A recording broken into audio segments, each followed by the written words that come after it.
Hi guys, and welcome back to my channel. Today we're gonna make a baby doll dress because I found this beautiful fabric right here, which I definitely wanted to turn into something really cute. So I went ahead and designed this little number right here, and I think it looks gorgeous, so I can't wait to get started. As you can see, I already prepped all of my pattern pieces, ironed interfacing onto the fashion fabric right here, and then I also used some denim as a backing, as an interlining, which I then basted onto every single pattern piece of the bodice so that it is super sturdy, as this fabric is really not the sturdiest and it's just gonna do weird things with the shape and it's just not gonna work out. So I went ahead and stabilized it, and then I also went ahead and overlocked around every single pattern piece, also the ones that don't have interlining or interfacing on them, because the shell fabric really frays. So that's all I did. Therefore, I'm going to skip all of the overlocking throughout this whole process, as that's something that I already did as my prep work.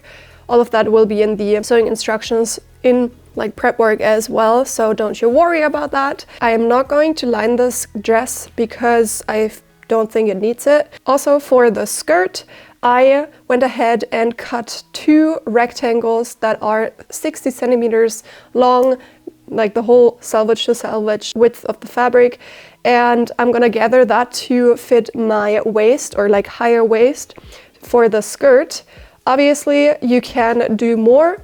I wouldn't suggest doing less, but you can do more. So like 3 panels, it's just gonna make everything poofier. So if you like that look, go ahead and put in as many as you'd like, or as many as you can fit. Obviously there is a max that you can do with gathering, so I would suggest 4 as max, also depending on the thickness of your fabric, but I'm gonna go with 2 as I didn't have more fabric. I probably would have done 3 as well, but oh well, it is what it is. I have 2 and then the rest of my dress right here. And then also I have the ruffles on the collar and on my sleeve hem that I'm not sure how I should do that. I did them in a golden color for the sketch, so I have this bias binding right here. I don't think it's enough though, and it also does not match the gold perfectly. As you can see right here, it's rather yellow or ochre, I guess.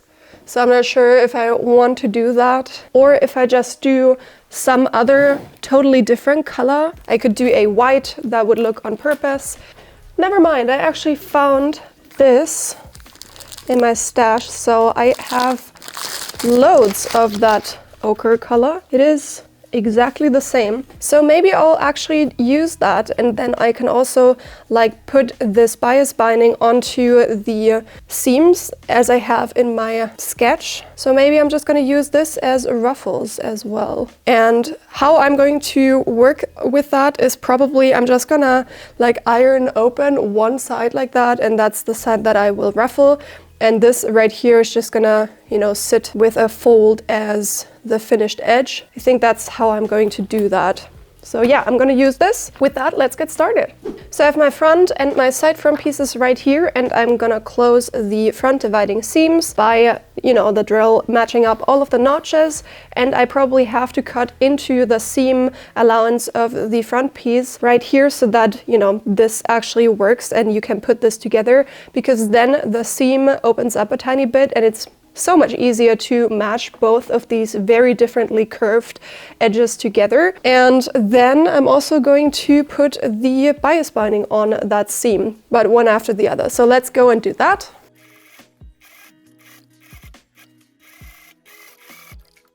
I'm gonna iron the seam allowance open for the bust seam, as I will then try to add the bias binding onto the seam, and I feel like it's gonna be the easiest if the seam lays flat. Okay, and now I'm gonna do the bias binding, and I think I wanna only do half. I think it'll look nicer if these lines are very small and narrow, so I'm gonna do that.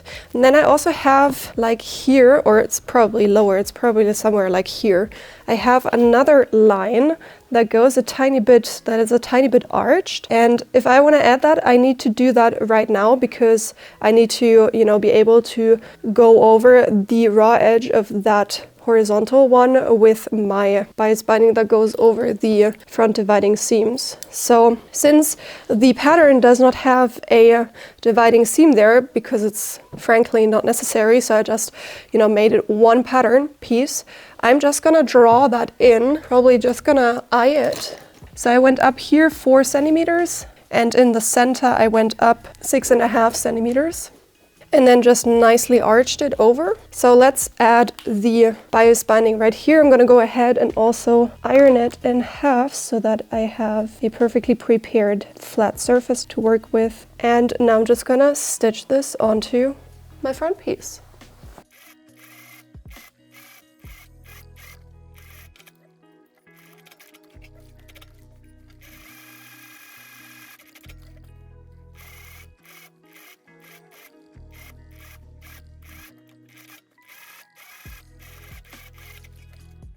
And that's what this looks like. So really nice and tidy. I think it looks super clean with the narrow stripes right here. So that's that. Let's continue with the back pieces. So I have my center back pieces right here and my side back pieces.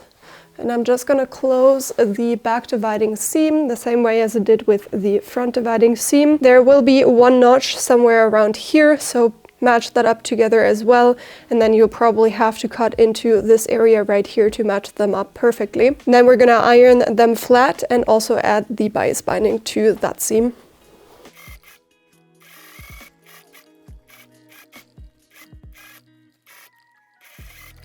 And that's the back pieces done. So now we can go ahead and close the shoulder seams by putting right sides of front and back pieces together, and then we're going to close right here the shoulder seams. Let's iron this seam open as well to avoid bulk at the shoulder area. Usually the seam allowances at the shoulder gets ironed into the back, but I think we're better off just flattening them like this. And that's the bodice done. So let's continue with the sleeves. And the sleeves get the ruffles at the hem. So I'm gonna see how I will do that. I mean, I already said how I think I will do that, but I'll try it out and then I'll be back with the final solution. But before that, we can go ahead and put the sleeves together as they are parted right at the center to give a little bit more flair. So we're gonna put the sleeve dividing seam right here together by just putting right sides together and closing this seam right here. Let's iron the seam allowance open. And you can see how this already flares out a tiny bit. And it's just gonna be even more increased once we gather the sleeve cap.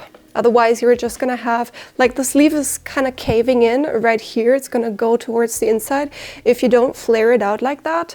At least in my experience with a severely gathered sleeve cap like this one. So that's why I added this dividing seam right here. Maybe you can also change that in the pattern if you flare out the hem even more and take away this much so that this lays flat at the sleeve cap. You could probably also do that, but for me this worked out pretty well, and I doubt that you can see the seam once everything is gathered, especially with this pattern. You're not going to be able to see it, so that was the solution I chose. So what I did was I top stitched one side of the bias binding like down, because I tried ironing this piece and one side always also wanted to open up. So if I wanted to make a whole bunch of bias binding and iron it open, there's no way I'm going to always, press it with my clapper and continue on. Like, I can only do this much at a time. And if I want to do like 5 meters, let's say, because I'm ruffling that and it's gonna go around the hem, around the whole collar piece, there's no way I'm gonna have enough time to do that. So my solution for that was to just top stitch one side down. And now that's the first time ironing this. I'm gonna try to iron the other side open, and hopefully it stays like that. And then I can use the raw edge to gather. Okay, yeah, that works perfectly fine. And the finished edge will be the visible edge. So I'm gonna go ahead and iron this flat so that I can then gather it to a decent amount. You know, whatever you like best. Honestly, I suggest, because they can't really give you a number, to do a whole bunch and then use up as however much you need and save the rest for another project. I also have like a stash of bias binding that I cut for different projects, which always come in handy. If not for an actual project, then at least for a mock-up. Okay, and to gather this, I'm going to use my gathering foot, as it is the fastest for me. I'm just going to gather that as however much it gathers it, and then I'm going to continue and put this onto my actual dress. And that is the outcome. It looks really, really cute. So I'm going to try to, you know, steam the ruffles so that they all face in one direction, because it's so much easier to work with ruffles that way. So I'm just gonna put them right here, kind of steam them like that. Okay, with all of the ruffles now completely finished, I'm gonna go ahead and put right sides of my ruffles together with the right side of my sleeve hem. And once I flip this down, I have, you know, a decent amount of ruffling showing. And I'm gonna do that to both of the hems. And then I'm gonna continue with ruffling the sleeve cap.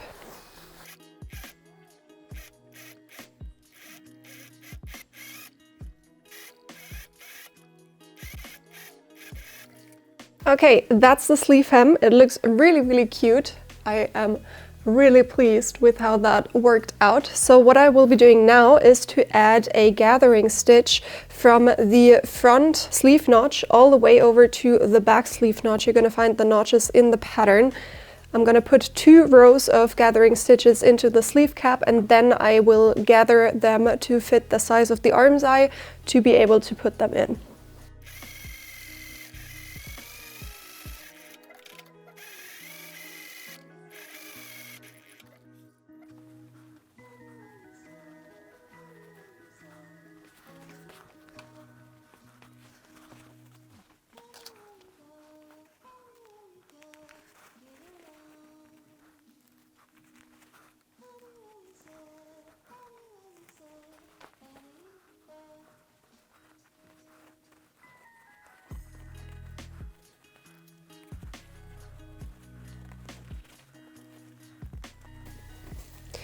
And while gathering, I'm making sure to obviously match up the sleeve notches in both the bodice and the sleeve. But then also when arranging the gathers, I make sure that most of the gathers actually are on top of the shoulder.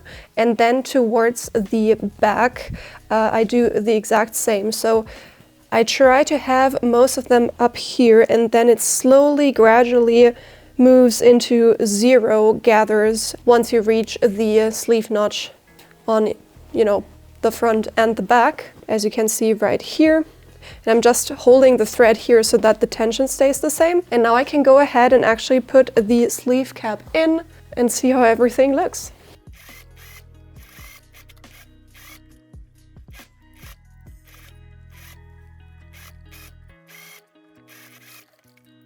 Okay, and that is what the sleeve looks like.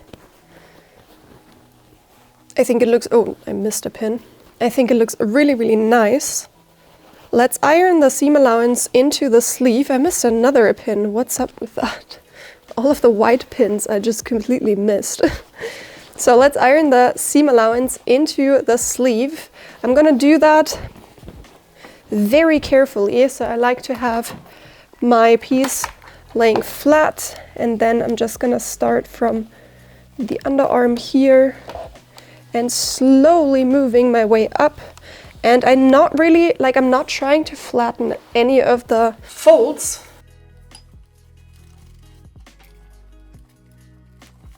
Next up, we're gonna do the collar. I already prepared one side, so let's do the other side. I have my collar shell right here, and I'm gonna put the ruffles around this edge right here.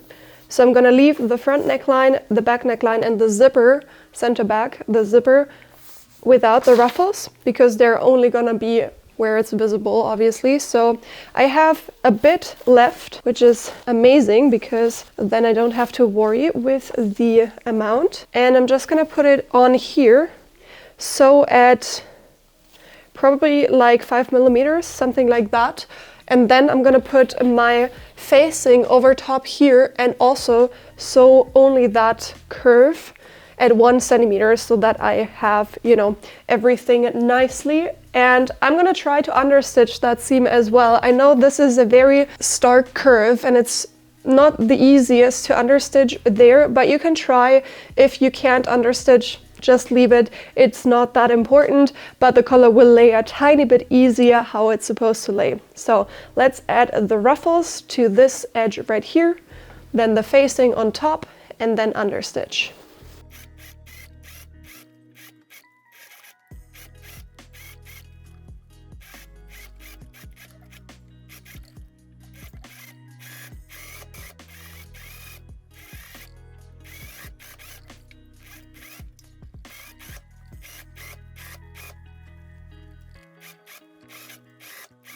Let's iron the collar flat. As you can see here, I already went ahead and pinned one side of the collar to the neckline. And one thing that is really important once pinning the other one on here is that right here, the ruffles in the center front actually meet at the stitching line, because otherwise you're gonna have a weird gap there and it's just not gonna look nice. So I want to be super sure with like pinning it down that these actually meet right here. The neckline, I'm just gonna use bias binding as well to finish that edge. I think it's gonna look really nice with all of these lines on my dress anyways. So the back gets aligned with the center back. There's gonna be a zipper, and then you'll find some shoulder notches which you want to align with the actual shoulder seam here. And then everything should just fit together really nicely. And now I'm just gonna sew that onto the neckline. I'm gonna sew at 1 centimeter and then trim away the seam allowance so that I can use bias binding to finish that edge.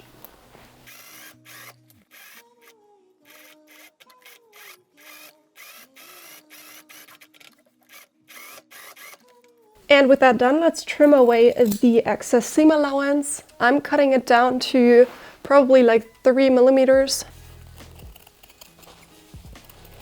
And now I'm gonna use my bias binding to bind this edge. Now with all of that done, I am going to close the side seams finally. I just thought it would be so much easier to work on the neckline with the side seams still open, which I think it was. So I'm just gonna align all of my side seams in the sleeve and the bodice and close that, and then I'm gonna iron it open.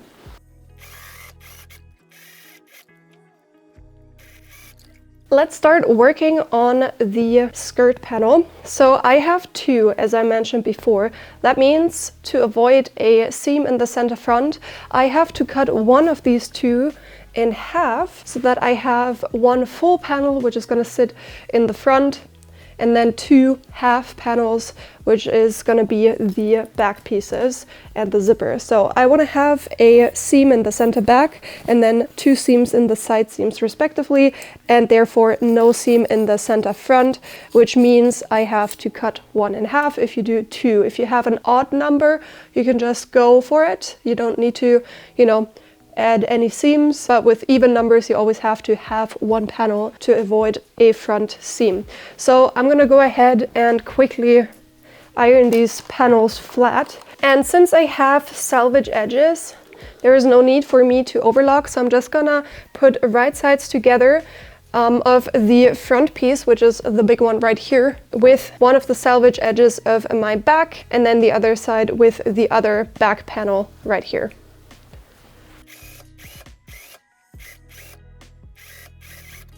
I'm gonna iron all of the seam allowances into the back panels, so into the smaller of the three. And then I'm gonna go ahead and hem the skirt. I'm just gonna do a double folded hem. I think that's the easiest for this skirt. Since this is a rectangle, I'm gonna use my hemming foot. It's super easy with that. And then we can gather the waist and basically finish the dress completely.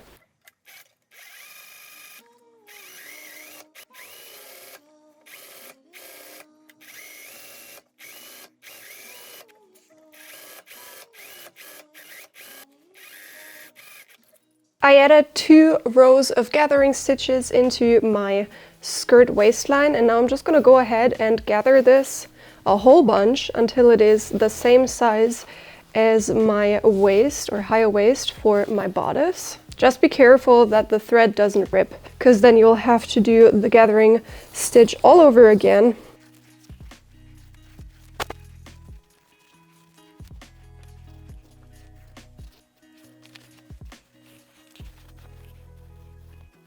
And now I'm just gonna put right sides of my bodice and my skirt together while matching up the center front and the center backs.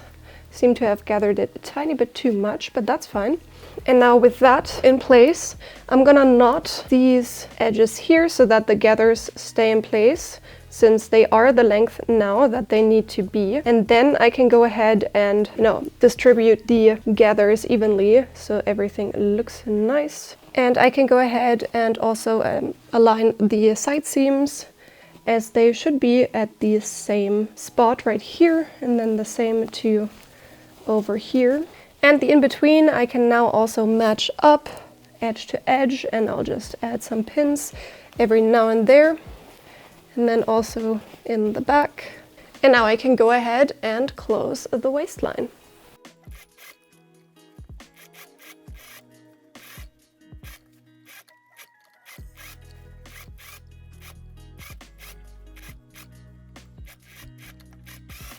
So I was thinking how I should make the zipper, because obviously this is pretty thick here in the center back with the finishing up here on the neckline, the whole collar situation, all of this bulk here in the waistline. So an invisible zipper is probably not gonna work. It's gonna look awful, it's gonna get stuck, not gonna work. So I just went into my zipper stash and found this plastic zipper right here in an almost perfect matching color. It's more of a flesh tone than a pink, but it really doesn't matter. And I think I'm just gonna use this and have the teeth exposed and kind of play a little with this doll theme, like, with a gigantic zipper in the back, as if it doesn't really fit because there isn't something smaller for a size of a doll dress, basically. So that's what I'm gonna do here, and I'll probably just open this up and put right sides together and just sew right here at 1 centimeter so that I'll have the teeth exposed like that, and then I'll mirror it over to the other side and probably do a top stitch next to it so that it looks, tidy and lays flat and stuff. So yeah, that's the solution I'm gonna do.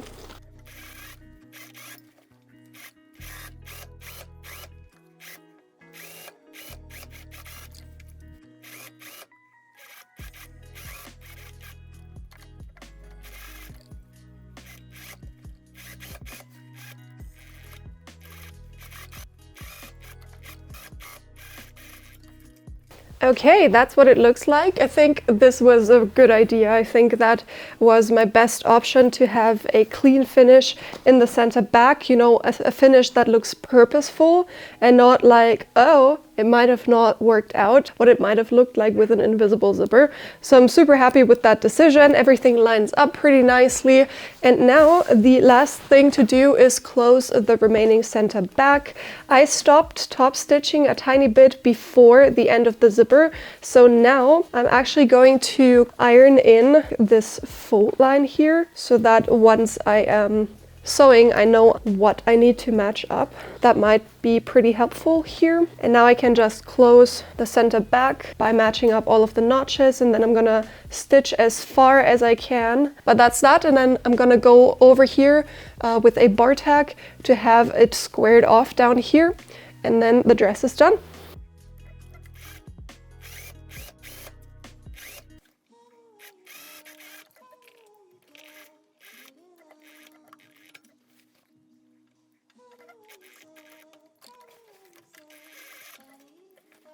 And that's it for today's video. I hope you enjoyed. I am really excited to see this on. I actually have not tried it on yet, so usually I already know what's up basically when I do the outro, but I don't this time. So Thank you so much for watching. If you haven't already, please subscribe to my channel and ring the bell so you'll get notified every time that I post.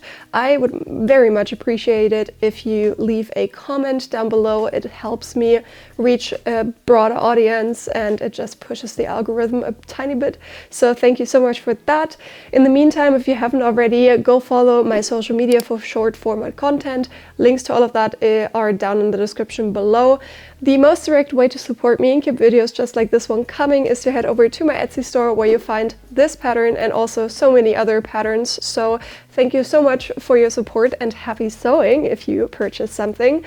A special thanks to my channel members. You can get exclusive benefits through the link in the description down below. So thank you so much for watching again, and I'm gonna see you not next week, but actually in 2 weeks time, because I'm going skiing next week. Super excited for that. So until that Sunday, bye guys.